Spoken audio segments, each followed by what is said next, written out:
Marketing não é só criatividade.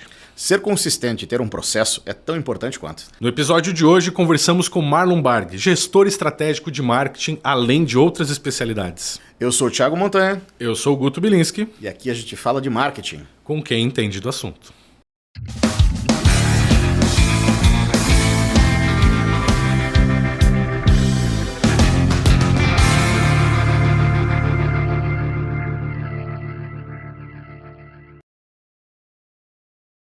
Senhoras e senhores, estamos aqui hoje muito felizes com a presença dessa figura que eu estimo muito, Marlon Barg, especialista em marketing. Esse cara, quando eu falo que é uma figura que eu estimo muito, eu conheço o Marlon há muitos anos. Muitos anos, quando eu falo muitos anos, é uns 20 pelo menos, né, Marlon? Se não mais. Me lembro do Marlon andando com um fusquinha... Acho que era begezinho. Verdade. E daí você ouvia aqui. E o teu Fusquinha branquinho do ladinho, assim? Não tinha meu Fusca ainda na época, eu fui depois. Mas eu acho que um pouco da minha paixão pelo Fusca é graças ao Marlon. A gente é contemporâneo de escola e tudo mais. E aí você ouvia vindo de longe aquele Fusquinha.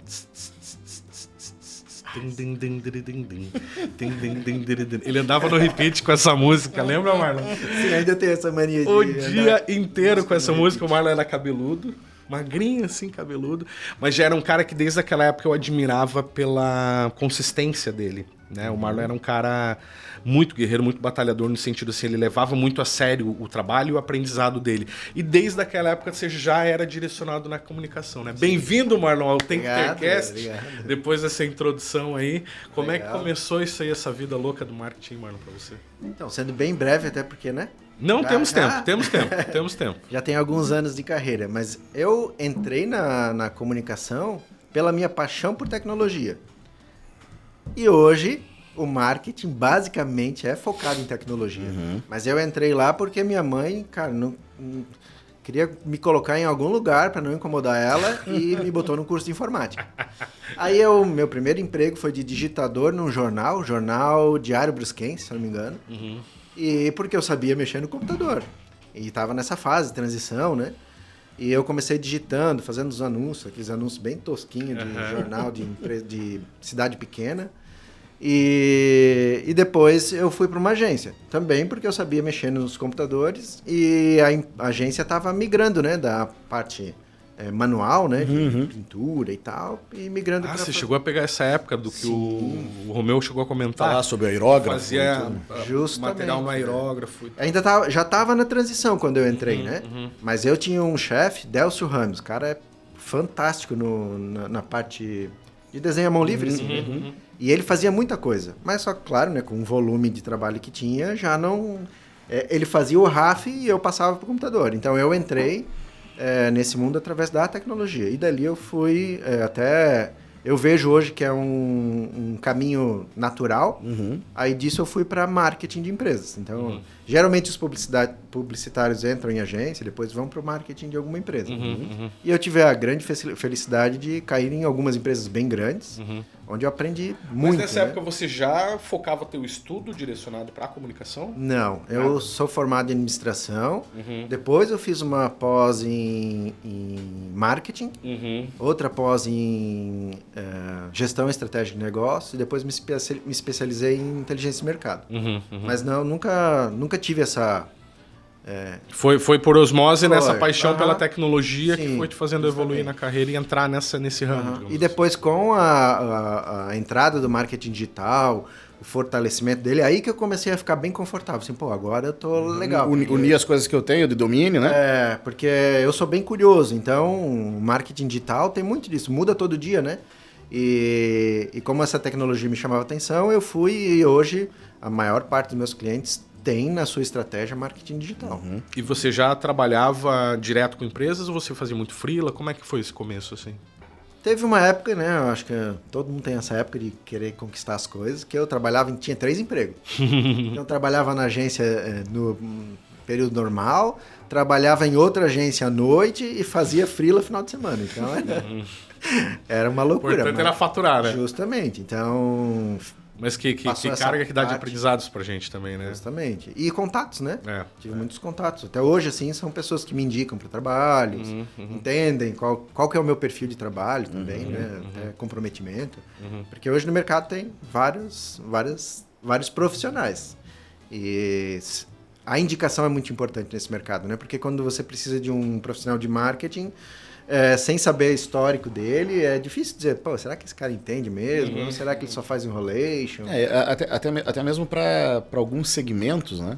Quando a gente acaba já atuando em um setor, em um segmento, enfim, de comunicação, é natural que depois outras empresas desse mesmo segmento tenham essa referência, né? Sim, justamente.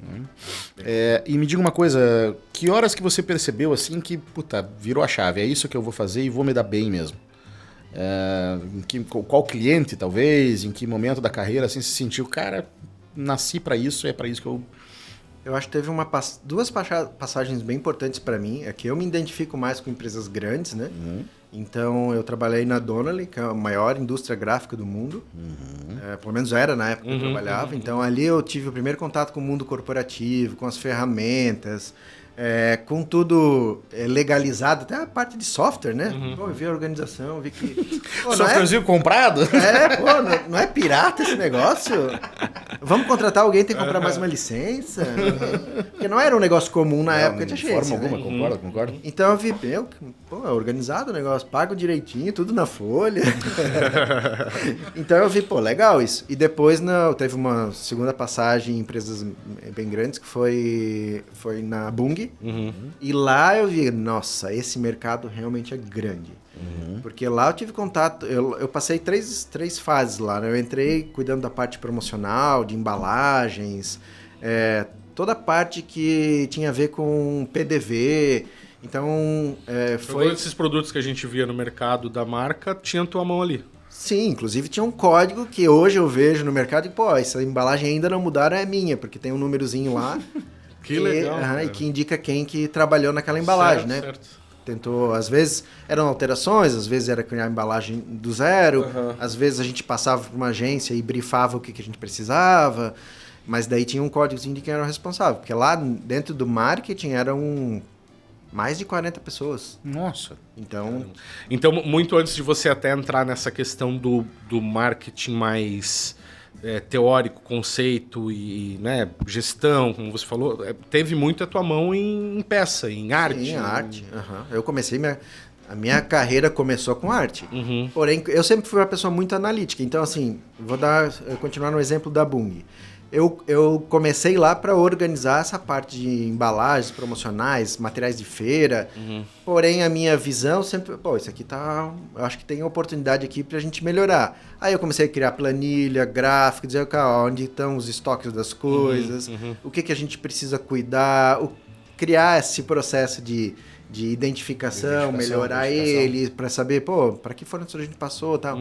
E isso chamou a atenção do gerente de inteligência na Bung, porque eu fiz planilha, dashboard e tal.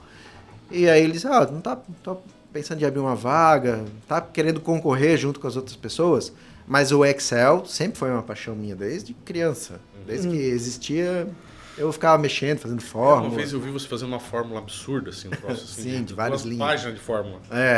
Então, Faz uma programação no Excel. Isso eu digo para todo mundo que Mas você sabe vai que quando eu pra uma comecei a empresa. usar Excel da maneira mais correta, eu também me fez muito bem para minha vida Eu profissional. acho que para todo mundo. Excel devia ser, inclusive, uma matéria, pelo menos é. na faculdade, porque assim, ajuda muito. E aí esse gerente me chamou para dizer, vai participar do processo seletivo normal. Se der, deu. Se não der, paciência, né? E eu passei nesse processo seletivo e ali, cara, foi uma coisa absurda, né? Eu nunca nem passava pela minha cabeça que existia isso. Uma empresa gastar R$500 mil por mês com pesquisa. E aí eu comecei a fazer pesquisa qualitativa, quantitativa, todo tipo de pesquisa que tu pode imaginar. Pesquisa para comercial. Então, teve um case bem interessante, que é assim, a Bung produziu 3 ou 4 versões de uma campanha que ia para o ar. E daí a gente ia lá no Ibope acompanhar as pesquisas, né? Ele chamava os donos de casa. E o marketing gostou de 3 específicas. E uma delas era uma mulher no avião, com uma criança berrando, chorando do lado, enchendo o saco, e aparecia momento delícia. Mas, desculpa, eles chegavam a produzir as peças? Sim, Caramba, cara. E daí chegava um momento que era um momento delícia e as crianças sumiam. E o avião ficava na paz. Que horror. Mas era engraçado, sabe? Era divertido. Mas realmente, eu acho que... Não lembro, mas eu acho que muita gente não tinha criança naquela época. Provavelmente. E daí, quando foi pra dona de casa ver aquilo, eles acharam uma aberração. Aquilo como se liga as crianças. Como se fosse assim, né? É absurdo. E daí eu... Não que seja uma delícia, né? Não que não seja uma delícia, mas, pô, né? Vou me sentir meio mal? Mas é justamente isso que hoje eu levo pra vida, que é... Cara, eu acho uma coisa... Eu posso achar uma peça bonita. Tu pode achar uma outra peça bonita, o Montanha acha outra. Mas o que vale? O que vale é pro teu público. Exatamente. Se o teu público não gosta, não vale a minha opinião, não vale nada. Então, para todos os meus clientes hoje, eu digo, vamos testar? E o marketing digital possibilitou isso. Pensa sei lá, em 2008 foi isso? Pensa em 2008 que não tinha essa facilidade de testar no marketing digital, a gente produzir várias campanhas, pesquisar para ver se é importante e depois simplesmente jogar fora uma produção inteira. Você pensa. Hoje a gente pode rapidamente coloca nas plataformas, nos canais digitais, testa, vê qual que é melhor, desliga e vai testando. Pode testar até de uma forma mais tosca, vamos dizer assim. Mas não corre nenhum risco isso, Marlon? Não tem problema. Porque tu pode selecionar, eu digo, eu quero fazer uma campanha que vai impactar mais ou menos 10 mil pessoas, 5 mil pessoas. Eu testo qual é o melhor criativo, depois eu desligo o que não faz sentido. Entendi. Ou então é o melhor, o que foi bom. O que desempenhou legal, eu posso ir lá fazer uma super reprodução desse cara. É o que a gente conversou no programa anterior com o Lucas, da Ferver. Realmente, como é importante a estratégia, uma boa gestão, a administração, você entender, vai muito além da criação, né? Vai muito além da criação. A criação é só uma ferramenta da persuasão para você vender, enfim. Mas a comunicação ela vai muito além disso, né, Marlon? E daí, finalizando a questão... ali que eu vi, eu acho que marketing é um negócio interessante que vai me satisfazer profissionalmente, porque eu confesso para vocês, eu não gostava de ficar criando. É até legal uma vez ou outra, algumas coisas para mim, para minha família, até faço hoje em dia, assim, né? Pra quebrar um galho, mas não é a minha paixão e nunca foi.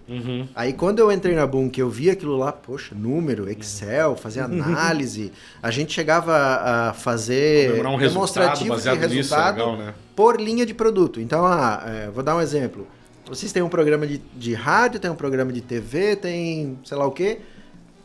Tu analisar linha a linha o que é de despesa, o que é de receita, qual que tá dando mais lucro, qual que não tá.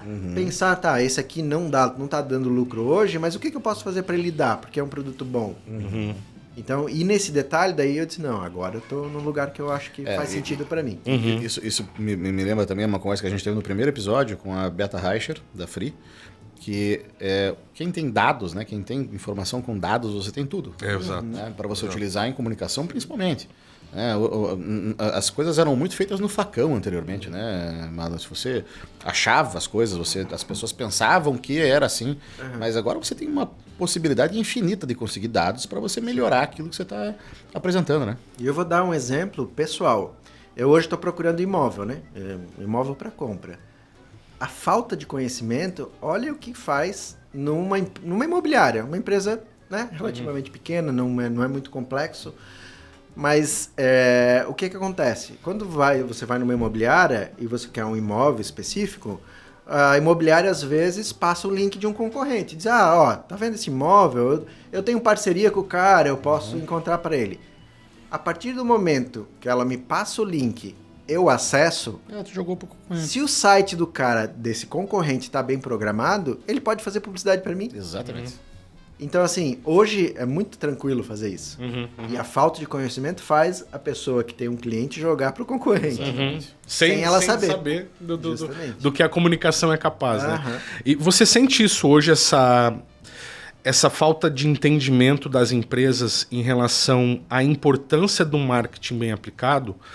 Ou seja, investimento versus gasto, como é que as empresas estão recebendo isso hoje em dia em relação à tua época de Bung, onde você tinha uma empresa que investia em pesquisa, e hoje, por exemplo, eu sinto um pouco de dificuldade nisso das empresas entenderem, você usou um termo ali antes, como é que você falou? Um marketing churumela, assim, né? Você sente essa diferença hoje? Como é que é? Eu acho que depois da pandemia, que as empresas tiveram que ingressar no digital por uma necessidade, né? Elas começam a entender que é um investimento, não é um gasto, então é mais fácil. Porém, o entendimento do que é o que pode ser feito no marketing digital ainda é muito pequeno. Eu vejo empresas que gastam dinheiro significativo em campanha e sem ter o mínimo de estrutura, ou seja, deixa as campanhas com desempenho muito baixo. Então, vou dar um exemplo. Uma empresa que gasta 12 mil reais por mês com publicidade. Vou dar um exemplo que é muito simples e tu parece, não, mas isso não existe. Existe. A pessoa vende para Santa Catarina e ela coloca lá os anúncios pro Brasil. Adianta? Não adianta nada se tu não possa atender o cara. Outro exemplo. Eu vendo autoescola, vende habilitação. Ela não coloca lá que é para maior de 18 anos. Então, assim, tem muitos exemplos que parecem bobos que acontecem e às vezes não é nem por falta de conhecimento, porque se tu perguntar lá pro dono, pro gestor, ele vai dizer, não, óbvio, isso aí não quero que minha publicidade apareça para Santa Catarina inteira, só vendo em Blumenau, eu quero Blumenau. Mas aí se tu pergunta para ele, e como tu faz a auditoria disso? Tua agência tá fazendo certo? Aí não faz. Aí tá o X da questão. Aí o que acontece? Claro, daí tem agências e agências, né? E tem até freelancers que às vezes não tem as melhores práticas. Aí tu vai pedir para, mas acessa, vê ali e tal. A pessoa não tem nem acesso às contas dela. Exato. Então, assim, eu vejo que a falta de conhecimento, inclusive, é na segurança dos seus ativos digitais. Que a pessoa não consegue nem conferir o que uma empresa está fazendo. Então, ela tem que ter um mínimo de conhecimento ou ter alguém dentro da empresa que tenha esse mínimo conhecimento para pelo menos saber se estão fazendo certo a coisa para ela. Eu passei recentemente por um processo um pouco traumático até na minha empresa, que eu contratei um especialista em marketing lá e identifiquei que realmente a gente tem muito problema, sabe? Quando você nem imaginava que você tinha. Porque eu tive que acreditar nisso, tive que dar um voto de confiança, não só no profissional, mas no processo, né? É uma construção, né? Então, o profissional de marketing ele acaba entrando na tua empresa, né? Como se fosse um membro a mais ali da tua equipe e começa a te dar esses diagnósticos ali desses problemas e acaba sendo até uma situação um pouco traumática, porque você te gera um pouco de medo, de insegurança até no teu negócio. E quem que era esse profissional? Um baita profissional aí. Estamos com outro aqui no... É o Marlon. Mas, sabe, e me chamou muita atenção isso. Mas só pra eu saber, né? Ele não tá te pagando no jabá aqui, né? Nas minhas costas. Nas minhas costas. Só pra, né? Não, mas... Só pra deixar alinhado que eu também vou querer também. Mas levando isso em consideração, assim, você vê, eu sou um cara que eu trabalho com comunicação há muitos anos e me custou chegar a esse ponto, cara. Me custou, eu digo, no sentido de eu ter esse entendimento. Pô, peraí, eu preciso de alguém especialista nessa área para resolver minha dor, meu problema, porque eu não vou dar conta de resolver. E acho que esse é o maior erro das empresas, né? De modo geral, né? Delas acharem que estão botando 12 mil no Instagram em anúncio patrocinado e que, beleza, gastamos 12 mil com publicidade. E sem falar... Venha a venda, venha. E sem falar exatamente nesse aspecto, né? Que a pessoa está gastando tudo aquilo, aí isso somente talvez tenha revertido em curtidas, muitas curtidas, o cara ficou feliz com aquilo, ele olhou aqueles números e pensou, nossa, olha quantas curtidas. Beleza, mas e daí reverteu em quanto em venda nisso? Né? E aí que entra a questão de conhecimento até dos objetivos da empresa. Porque assim, dentro de uma empresa, um dos seus objetivos pode ser não necessariamente vender naquele momento, e sim ser conhecido. Perfeito. Para ser conhecido, tem campanhas que você faz nas plataformas que são muito mais baratas e você consegue aparecer para muito mais gente a um custo reduzido. E tem campanhas que são de vendas. O que muda isso na plataforma? Na plataforma ela vai identificar o comportamento. Por exemplo, eu estou vendo imóvel, vou voltar nesse exemplo. Ela vai ver que uma pessoa que só está numa fase inicial, vendo alguma coisa, sem muito interesse, vê um imóvel por dia, por semana, ou às vezes só acessa redes sociais.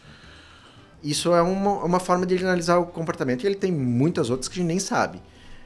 Agora, uma pessoa que está acessando portal de imóveis, sites de imobiliária, redes sociais, fazendo contato no WhatsApp, que é da mesma plataforma, da Meta, fazendo contato, conversando com corretores. Qual que ela acha que está mais preparado para venda? Então, assim, tem campanha que é para venda, que é muito mais cara. Vou dar um exemplo. Uma campanha de venda pode custar R$40 o clique. Esse é até uma curiosidade. R$40 o clique, sabe o que é? Recentemente eu fui consultado por uma empresa e eu fui atrás desse número. Limpa a fossa. R$40 o clique. Não é nem a venda, o clique. Por quê? Porque a pessoa que está com problema na... Pera, no ranking ali de custo do limpa-faça tá R$40. Tá num dos mais... Claro, que eu loucura isso. nunca consultei todos os... Certo, certo. Mas esse para mim me chama a atenção porque é mais alto que de seguro, que seguro já é bem alto. Já é bem alto. E o que acontece? Daí eu fui tentar, mas por que tão caro, né? O cara que explodiu a fossa dele... Porra, tamo aí falando de cocô de novo, Montanha. Estamos de novo falando cocô. Puta merda. Os nossos episódios, eles vêm, volta e meia tem cocô. No programa passado a gente falou sobre transplante de fezes. Putz, você vê o que nível chegou o assunto aqui. Lembrei de um filme que tem a ver com isso. Tá, mas daí a fossa do cara estoura, caga a casa do cara inteira. A fossa estoura, a casa começa a feder, o que o cara vai fazer? Vai no esse cara Google, vai contratar. o primeiro clique, ele vai ligar, se a pessoa puder atender, ele vai chamar e já vai resolver o problema dele. Então, assim, as plataformas sabem disso. Elas monitoram muito mais do que a gente pensa. Então, assim, se tu quer fazer uma campanha para venda, tu vai gastar um negócio. Se tu quiser campanha para aparecer, tu vai gastar muito menos. E a falta de conhecimento, isso nos gestores de marketing, ou nos gestores das empresas, nos proprietários, nos donos, pode fazer o seguinte, eu ver que eu apareci para 20 mil pessoas, é muito legal. E o profissional que faz a campanha do cara vai dizer assim, eu vou fazer uma campanha só para aparecer. E vai aparecer para 20 mil, o meu cliente vai ficar feliz, mas ele não vai vender.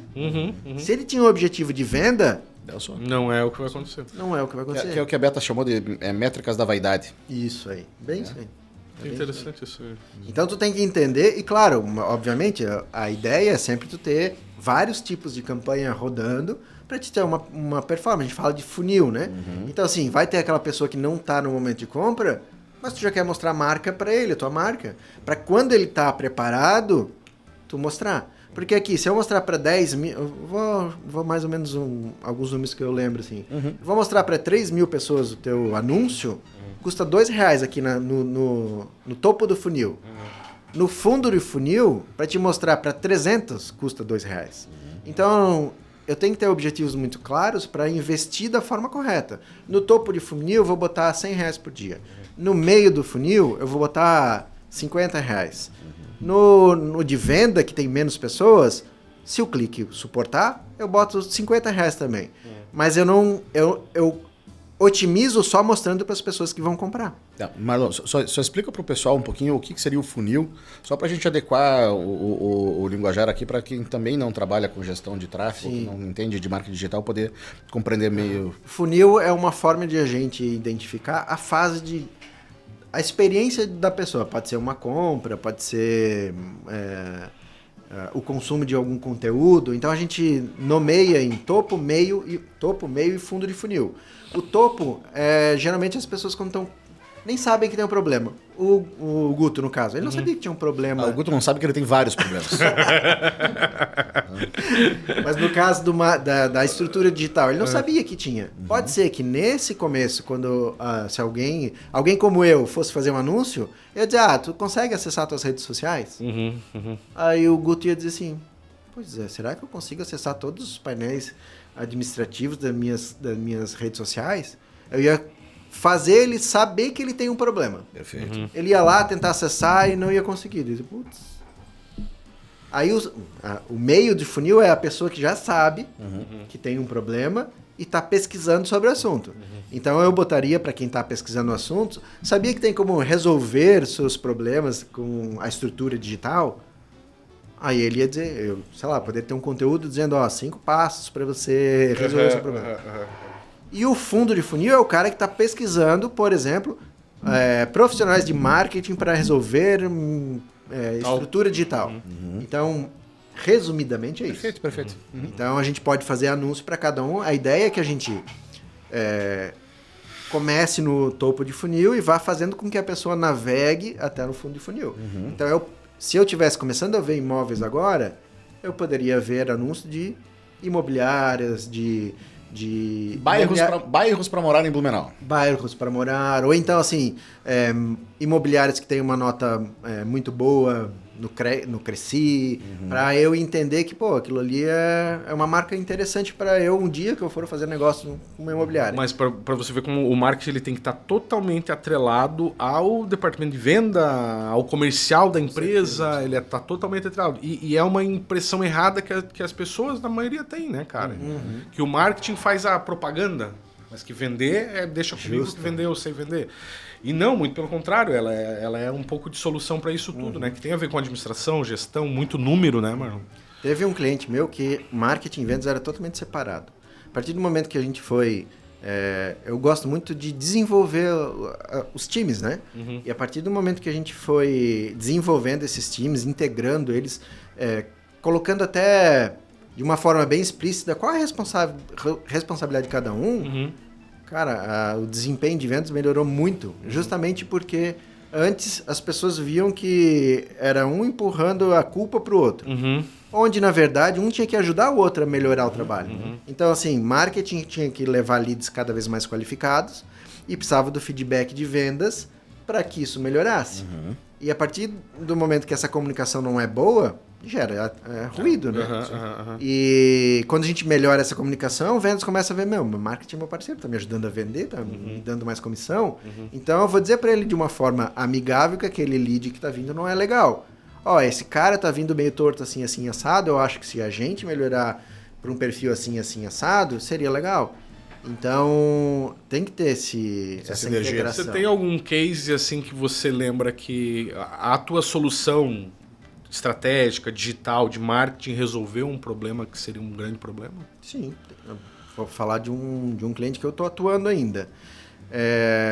Que eram 2 problemas. Um no digital e outro do time, que era um time que estava assim, segundo a gestão da empresa, que estava com muita atividade, não dava conta e eles não sabiam o que contratar, quem contratar, etc. Então essa parte de desenvolvimento de time foi muito importante porque tinha um time de 10 pessoas que não estavam dando conta de fazer, tudo atrasava, etc. O que aconteceu? Eu fui identificar cada profissional, o que cada um gostava de fazer, o que cada um entendia dos processos de marketing e fui colocando as pessoas nos lugares certos, dando a prioridade certa, deixando claro qual é o papel de cada um, que também tem muito problema de comunicação nas empresas. Os gestores, os donos das empresas, às vezes não gostam de dividir toda a informação com a empresa, porque tem todos os tipos de gestores, mas tem aquele gestor que, se eu falar muito, o cara vai ver que eu estou ganhando dinheiro e que não é legal. Tem dificuldade de passar um valor para o marketing gastar, porque senão eles vão gastar tudo. Mas você precisa, mas tem esse tipo de gestão ainda, né? Sim. E daí o que aconteceu? Com a mesma equipe, eu consegui colocar as pessoas no lugar certo. Eu tenho uma metodologia que é baseada no ágil, né? Que deixam as coisas mais transparentes, as soluções brotam dos integrantes do time. E hoje a empresa tem profissionais lá que, na verdade, estão até com menos trabalho do que... Com o mesmo número de equipe e tudo. A gente faz mais e aí as pessoas estão até mais tranquilas para produzir hoje. Perfeito. Elas podem produzir com mais tempo. E fora isso, a parte digital, onde a gente conseguiu melhorar toda a estrutura digital, dar segurança para a pessoa e gerar mais leads. Então, para mim, e teve até um outro case, aproveitando, né? Que era um e-commerce, que ele dava prejuízo, todo mês dava prejuízo, mas era importante até para a marca ter esse e-commerce. Mas a partir do momento que a gente começou a pensar em campanha, estrutura de campanha, objetivo de campanha, dividir o orçamento, isso aqui é para topo de funil, isso aqui é para meio, isso aqui é para fundo, de prejuízo começou a dar um ROI de 9. O que é um ROI de 9? Cada R$1 que ele investe no e-commerce dele, volta 9. Olha só. Então, para mim, isso aí foi fantástico. Mas qual foi a solução que você deu nesse caso aí? Nesse caso, foi justamente criar campanhas estruturadas. O que eles faziam isso antes? Eles decidiam, esse mês a gente vai botar anúncio desses 10 produtos. Botavam dinheiro lá, mas a inteligência das plataformas não estava instalada no e-commerce dele, nas campanhas dele, o que fazia o rendimento ser muito baixo. Ou seja, comunicava para todo mundo, mas não Claro, necessariamente para quem Não, precisava. mas é que eu acho interessante que o marketing ele tem até eu diria esse marketing mais de guerrilha aí do marketing, mais porreta, tem essa capacidade de identificar, inclusive, onde é que está o teu problema ali. Se o teu problema está no acesso, se o teu problema está na venda, até se o teu problema pode estar, às vezes, no transporte do teu produto, o teu problema pode estar na forma de pagamento, enfim, tem vários... tempo de entrega. Nesse e-commerce, inclusive, a gente trabalhou essas etapas também. Então, a gente via que as pessoas acessavam o site, acessavam o produto, quando colocavam o item no carrinho, desistiam. Aí o que a gente foi analisar? Isso para quem trabalha com e-commerce é básico. Mas para os donos de e-commerce, que geralmente são donos de alguma fábrica, exato, é difícil entender. Mas o cara botou no carrinho, não comprou, o que tinha nessa tela de carrinho? Ali era cálculo de frete. O frete deles era muito caro. Então a gente foi atrás de soluções de frete. Quem nunca, né? Aí depois... Nossa, tá barato, vai lá pôr o frete, é o preço do produto. Aí depois, a gente começou a ver que as pessoas colocavam mais itens no carrinho, passava essa fase. Depois era a parte de inicialização da compra. O que tem nessa parte? Parcelamento, formas de pagamento. Ela tinha pouquíssimas formas de pagamento. Parcelamento, se eu não me engano, agora não lembro do comecinho, faz tempo que eu atendo eles. Mas eu não sei se eles tinham só boleto em 3 vezes. Cara, hoje em dia, o pessoal consumista paga tudo em 10 vezes sem juros, né? E sem falar que assim, né? Pra quem já tá online ali, boleto é um saco, né? Sim, exatamente. Então, daí ela foi desenvolvendo isso, melhorando, passamos isso. Aí depois trabalhamos também a redução do tempo de entrega. Então, assim, a maravilha do digital, diferente de antes, que a gente colocava o outdoor e não sabia quem via, hoje a gente consegue até ver no detalhe o processo, como ele acontece. Mas você ainda relaciona essas coisas com a mídia offline ou offline você não trabalha? Não, sim. Eu acho que qualquer empresário que só atua em uma frente, em algum momento pode dar problema. Então, assim, eu acredito muito que o marketing tem que ser 360. Ele precisa englobar várias mídias. Pode ser que um ramo específico não precise de tantas. Mas uma marca forte, tu constrói com mais canais de comunicação. Eu sempre comento isso aqui, mas para mim é uma verdade, até que me provem ao contrário, né? Mas que eu enxergo que os veículos ditos offline, mas hoje em dia está todo mundo online também, né? Então, até que o rádio agora a gente chama on-air, né? Online e on-air. Mas é o que dá credibilidade para a marca, né? É o que você firma aquele conteúdo na cabeça das pessoas, você faz com que aquela marca seja conhecida e que depois isso facilita o processo de venda online. Afinal de contas, não vai... a gente é bombardeado por promoções e empresas todos os dias. Aquelas que você acabou vendo numa televisão, no outdoor, escutando numa rádio, etc., é muito mais crível que você vai saber que ela é uma marca fidedigna para aquilo que ela oferece, etc. Então, de fato, tem que trabalhar junto as coisas, né?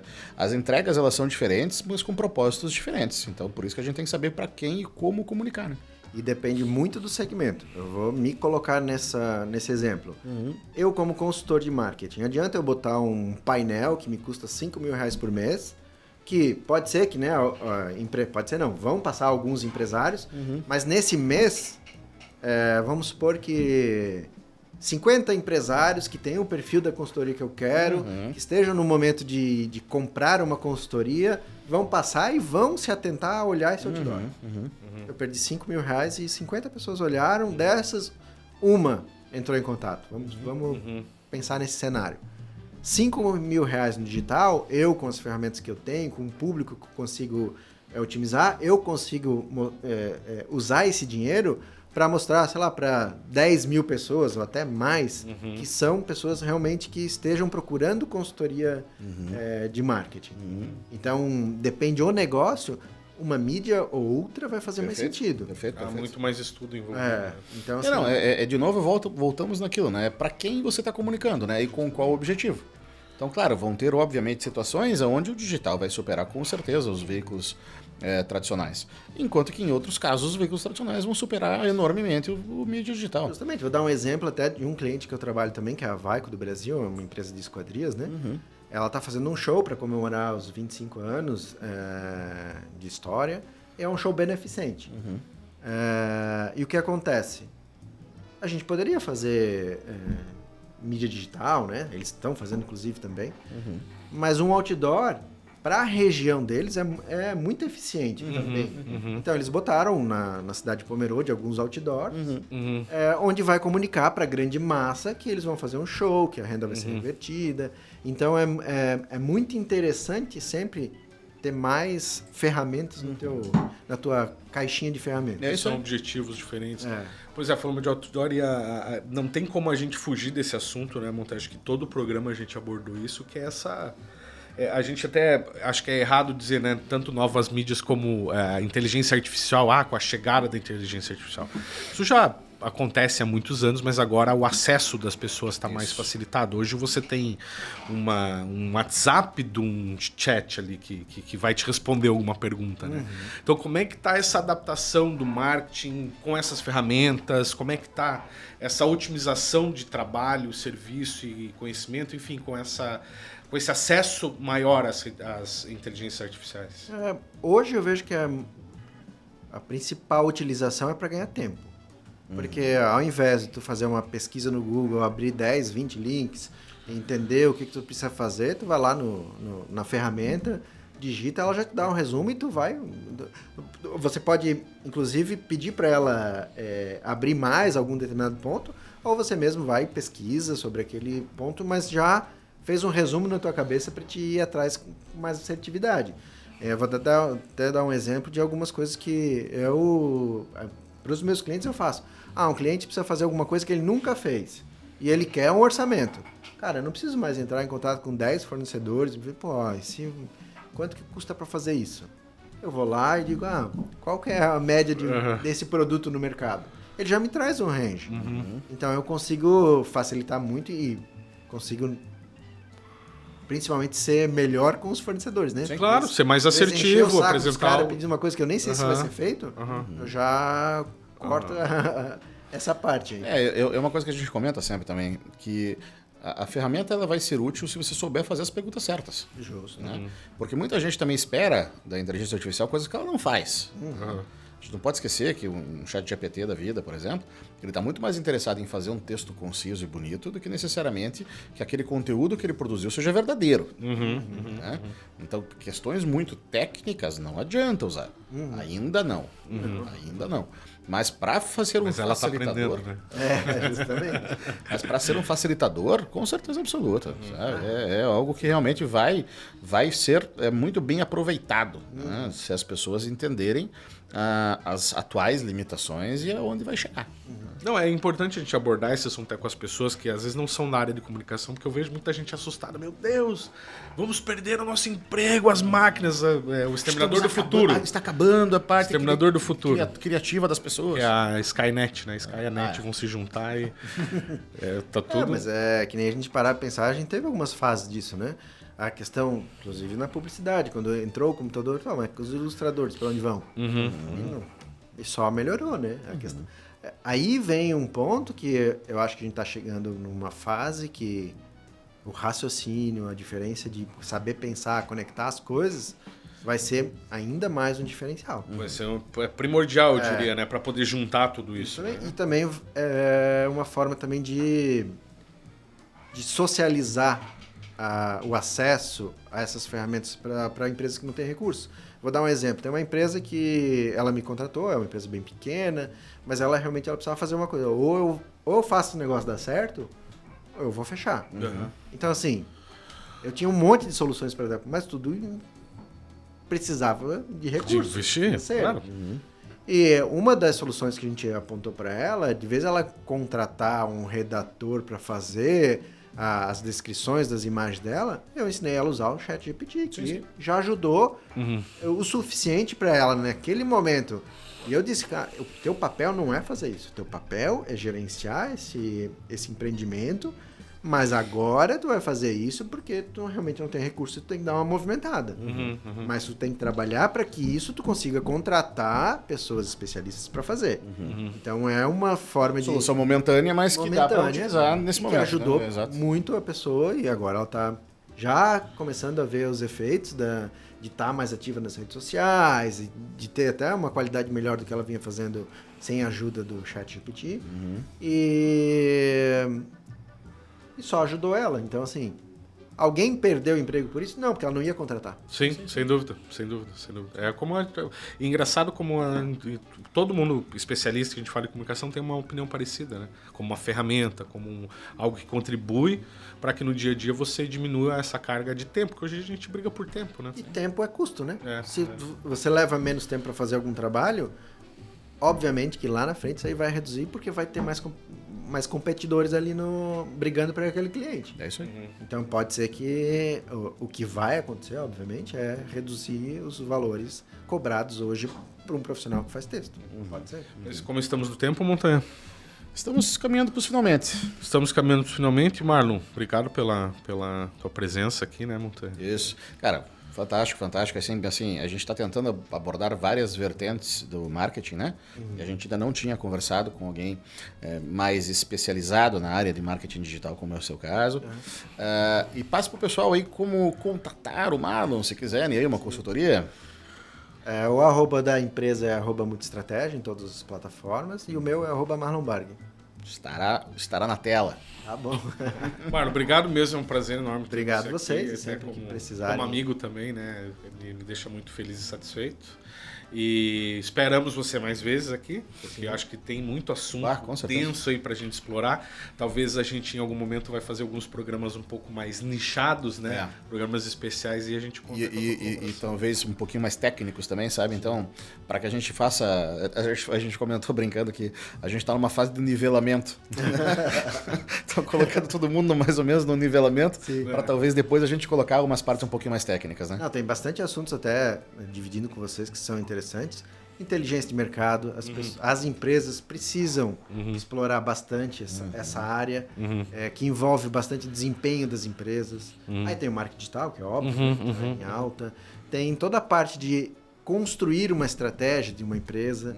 Então, assim, hoje gerir uma empresa realmente é um desafio. Tem muita coisa que a pessoa tem que... Pelo menos saber que existe. Sim, sem dúvida, sem dúvida.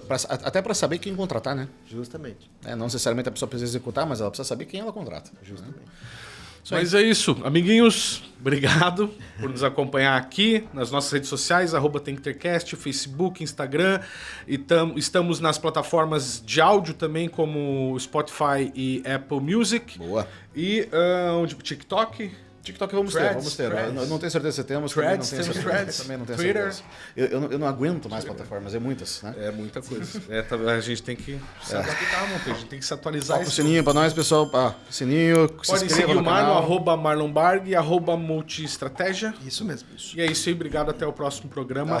Thiago Montanha. Acompanhe os nossos cortes aí nas redes sociais também. Thiago Montanha, @Guto Bilinski, @Mix Blumenau Oficial, @Smart Filmes. É isso aí. Cheio de Instagram na tela, assim, agora vai ficar uma coisa linda. Valeu, galera. Obrigado, Marlon. Valeu. Obrigado.